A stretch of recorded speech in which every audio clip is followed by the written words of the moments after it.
Coup de feu au port du Cros de Cagnes.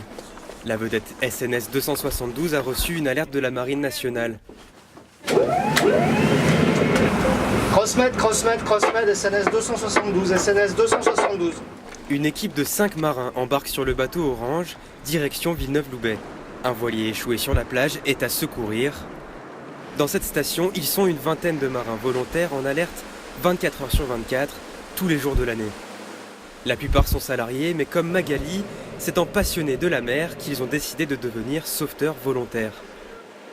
Je suis formatrice en bateau-école et du coup ça m'a ouvert en fait un autre esprit en disant je vais former les gens aussi à plus de sécurité en mer et aux bons gestes éventuellement et à la façon de prévenir en cas de problème. Et du coup j'ai adhéré complètement à cette politique. Tout a l'air réel, pourtant il s'agit d'un exercice. C'est un de leurs voiliers qu'ils ont échoué ce matin. Ils vont devoir s'en approcher à la nage. Afin de tracter le requérant hors de la plage. Ça va, y a pas de blessés, c'est bon. Chaque homme est à son poste, un travail d'équipe qui demande une bonne organisation. Le remorquage est aussi une étape dangereuse, les deux embarcations ne doivent pas rentrer en collision. Le voilier sera ramené à bon port. Vous l'avancez un peu. Magali, passe au-dessus. Passe-moi au-dessus là, je dois pas être au-dessus.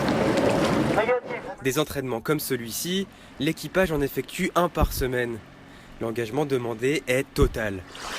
Un bon sauveteur en mer bénévole, c'est quelqu'un qui est disponible, qui a vraiment la passion de la mer. Ça ne va pas être un tour de bateau estival. Notre mission, elle, s'entend les 365 jours de l'année. Donc en hiver comme en été, on sort par n'importe quel temps.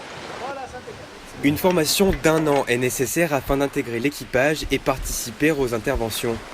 La SNSM en Méditerranée n'est pas aussi connue qu'en Bretagne. Pourtant, à Cagnes-sur-Mer, elle réalise plus de 30 opérations par an.